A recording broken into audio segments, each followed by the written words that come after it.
మా ప్రతినిధి రాజు మనకి లైవ్ లో జాయిన్ అవుతారు మరింత సమాచారంతో. రాజు, డీకే శివకుమార్ చేసిన ఈ వ్యాఖ్యలు కావచ్చు, ఆయనకి టీటీడీ చైర్మన్ బిఆర్ నాయుడు ఇచ్చిన కౌంటర్ కావచ్చు, ఇది ఇక్కడితో సమస్య పోయినట్లేనా, ఇంకా ముందుకు సాగే అవకాశం కనిపిస్తోందా?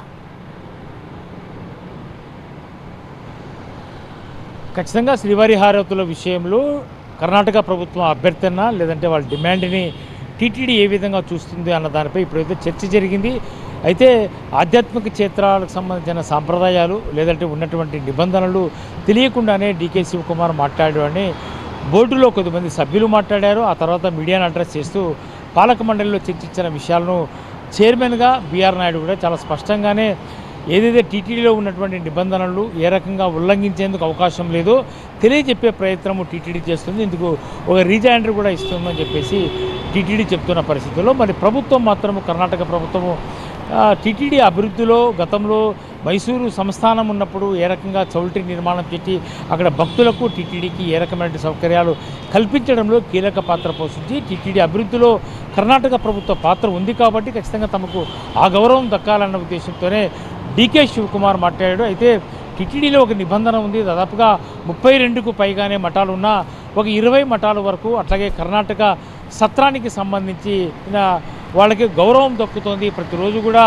ఉదయము మొదటి బెల్ అయిన తర్వాత నైవేద్య సమయంలోనే 5 గంటల సమయంలో తెల్లవారుజామున ఆయా మఠాలకు సంబంధించిన ప్రతినిధులు వెళ్ళి అక్కడ హారతి ఇవ్వడం అనేది సాంప్రదాయంగా ఎన్నో ఏళ్లుగా కొనసాగుతున్నటువంటి ప్రక్రియ.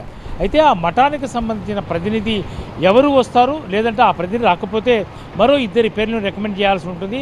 ఈ 3 మాత్రమే ప్రతిసారి కూడా ప్రతిరోజు కూడా మొదటి హారతి పొందేందుకు అర్హత ఉంటుంది. ఆ రకంగా టీటీడీ ప్రివిలేజెస్ ఇప్పుడు కూడా అమలు చేస్తూ ఉంది. ప్రతి డిసెంబర్లో ఈ మేరకు ఆయా మఠాలకు సంబంధించిన పేర్లను ప్రకటన చేస్తూ ఒక ప్రొసీడింగ్స్ కూడా టీటీడీ జారీ చేస్తుంది.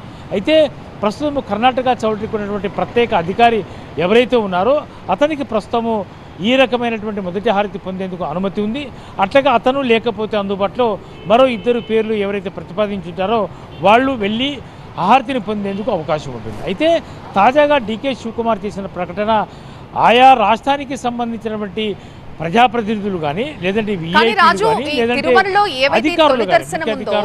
తొలి దర్శనం అనేది చాన్నాళ్ళుగా వస్తున్న ఆచారం ప్రకారం, సంప్రదాయం ప్రకారం, రూల్స్ ప్రకారం జరుగుతుంది. ఇలాంటి విషయాలు సీఎం స్థాయి వ్యక్తికి తెలియకుండా ఉంటుంది అనుకోవడంలో కాస్త ఆశ్చర్యం అనిపిస్తోంది. అంటే ఏ సందర్భంలో ఆయన ఈ వ్యాఖ్యలు చేశారు? ఆయన డిమాండ్ చేశారా, రిక్వెస్ట్ చేశారా టీటీడీని?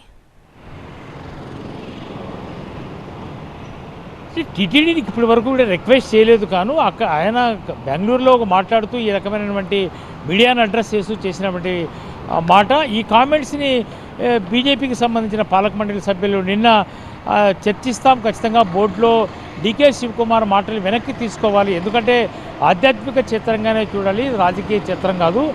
మైసూరు మహారాజుకు టీటీడీ ఇచ్చిన ఒక ప్రివిలేజ్ని గౌరవార్థంగా కేటాయించినటువంటి పర్మిషను, అనుమతిని వీళ్ళు ప్రజాప్రతినిధులుగా పొందేందుకు వీల్లేదు అని చెప్పేసి ఈరోజు పాలక మండలి సమావేశంలో చర్చకు తీసుకొచ్చారు. చర్చించిన సమయంలో అవగాహన లేకుండానే డీకే శివకుమార్ మాట్లాడాడని చాలా క్లియర్గా చైర్మన్ చెప్పాడంటే ఖచ్చితంగా టీటీడీలో ఏ రకమైనటువంటి నిబంధన ఉంది, ఏ రకమైనటువంటి గౌరవం వాళ్లకు ఇస్తున్నారు, ఆ గౌరవానికి తగ్గట్టుగా మఠాలకు ఇప్పటివరకు ఏ రకంగా తొలిహారతి అనేది అమలవుతుందో ఆ విషయాన్ని తెలుసుకునే ప్రయత్నం డీకే శివకుమార్ చేయాలి. చేయకపోతే ఆ రకమైనటువంటి నిబంధనలు ఏ రకంగా ఉంది రీజైండర్ ద్వారా వాళ్ళకు తెలియజెప్తామని చెప్పేసి ఇప్పటికే చైర్మన్ చెప్పాడు. కాబట్టి ఖచ్చితంగా ముఖ్యమంత్రి తాను సీఎంగా ఉన్నటువంటి సమయంలో ఒక కీలక నిర్ణయంగానే తిరుమలలో అందరికీ దర్శన సౌకర్యం కల్పించడంలో భాగంగా తాను ఒక కీలక నిర్ణయాన్ని అమలు చేయబోతున్నాను అని ప్రకటించాడు. అయితే ఈ ప్రకటన టీటీడీ ఏ విధంగా చూస్తుంది, ఒకవేళ పరిశీలన ఇస్తుందా, లేదు అంటే వాళ్ళు చేసే డిమాండ్ని తోసిపుచ్చే ప్రయత్నం చేస్తుందా అనేది ఇప్పటి వరకు మనం చూస్తే మాత్రం ఖచ్చితంగా టీటీడీ తోసిపుచ్చే అవకాశం అయితే ఉంది. ఖచ్చితంగా అలాంటి పర్మిషను లేదంటే అలాంటి అనుమతిని మేము ఇవ్వలేము అని చెప్పి క్లియర్గా కర్ణాటక ప్రభుత్వానికి అప్పీల్ చేసే అవకాశం అయితే ఉంది. ఎందుకంటే ఇప్పటి వరకు కూడా కర్ణాటక ప్రభుత్వం నుంచి ఎలాంటి అధికారిక లెటర్ కానీ లేదంటే రిక్వెస్ట్ కానీ టీటీడీకి అందలేదు. కాబట్టి కేవలం ఇది చర్చగా కొనసాగుతున్న పరిస్థితుల్లో టీటీడీ ముందుగానే స్పందించి అలాంటి అనుమతి ఇవ్వబోము, కర్ణాటక ప్రభుత్వం సీఎంగా చేసినటువంటి కామెంట్స్ లేదంటే తీసుకోవాల్సిన నిర్ణయాన్ని వెనక్కి తీసుకోండి. ఎట్టి పరిస్థితుల్లోనూ కేవలం కర్ణాటక సత్రానికి ఎవరైతే అధికారిగా ఉంటారో ఆ వ్యక్తి లేదంటే సూచించిన మరో ఇద్దరు మాత్రమే రోజువారీగా వచ్చి మొదటి హారతి పొందేందుకు అనుమతి ఉంటుంది. ఎవరు వీఐపీలు వచ్చినా వాళ్ళు ఎవరైతే మెన్షన్ చేసి ఎవరైతే సిఫారసు చేస్తారో వాళ్లకు మొదటి హారతి ఇచ్చే అవకాశం లేదు అని స్పష్టంగానే క్లియర్గా టీటీడీ చెప్పే అవకాశం ఉంది. రిప్లై వెళ్ళి ముఖ్యమంత్రి డికే శివకుమార్ గారు అవగాహన లేకుండా మాట్లాడారు. ఆయన కావాలంటే ఆలయ నిబంధనలు నియమావళికి సంబంధించిన అవన్నీ కూడా పంపిస్తాము, ఆయన ఒకసారి చదువుకోవచ్చున్నారు. అంటే కొంచెం గట్టిగానే కౌంటర్ ఇచ్చినట్టు కనిపిస్తోంది.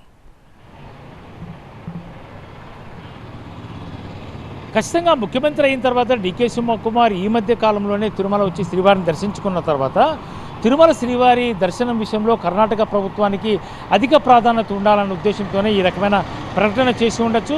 లేదు అంటే అతనికి అవగాహన లేకపోయే ఈ రకమైన ప్రకటన చేసి ఉండొచ్చు. ఎందుకంటే తమ కర్ణాటక సత్రానికి ఆ ప్రివిలేజ్ ఉంది కాబట్టి అది మఠం అధికారిగానే కాకుండా ప్రజాప్రతినిధులు లేదంటే ప్రభుత్వం నుంచి రిప్రజెంట్ చేసే వాళ్ళకి అవకాశం ఉంటుందేమో. ఖచ్చితంగా ఆ రకమైనటువంటి ప్రివిలేజ్ పొందడానికి అర్హత ఉంటే మాత్రము టీటీడీ పరిశీలనలోకి తీసుకొని ఆ రకంగా ఒప్పించే ప్రయత్నం చేస్తామని టీటీడీకి ఆ రకమైనటువంటి సిఫారసు లేదంటే ఆ రకమైనటువంటి సూచన చేసే ప్రయత్నంలో భాగంగానే డికే శివకుమార్ కామెంట్స్ చేసి ఉండొచ్చు. అయితే కర్ణాటక ప్రభుత్వ అధికారులు కూడా ఆయన ఆదేశించింది ఈ మేరకు చర్యలు తీసుకోవాలంటూ కర్ణాటక ప్రభుత్వం నుంచి ఆ రకంగా రిప్రజెంటేషన్ చేయండి. టీటీడీ నుంచి ఏ రకమైనటువంటి సమాధానం వస్తుందో వచ్చిన తర్వాత ప్రభుత్వం ఏ రకంగా రియాక్ట్ కావాలో వేచి చూసే అవకాశం అయితే ఉన్నట్టుగా మనకు ఉన్నటువంటి సమాచారం. ఇప్పటి వరకు కూడా రిక్వెస్ట్ ఏది రాకపోయినా ముందుగానే టీటీడీ అలాంటి ఎవరైతే కోరిక మేరకు లేదంటే వాళ్ళ చెప్పిన రకంగా సీఎం చేసిన కామెంట్స్కి అనుగుణంగా ఎట్టి పరిస్థితుల్లోనే ప్రజాప్రతినిధులకు వీఐపీలకు మొదటి హారతి ఇచ్చేందుకు వీల్లేదు. కర్ణాటక సత్రానికి సంబంధించిన అధికారికి మాత్రమే కేటాయిస్తాము. అది క్లియర్గా టీటీడీలో ఈ రకమైన నిబంధనలు ఉన్నాయి. పూర్తిగా అవగాహన కల్పించుకోవాలి.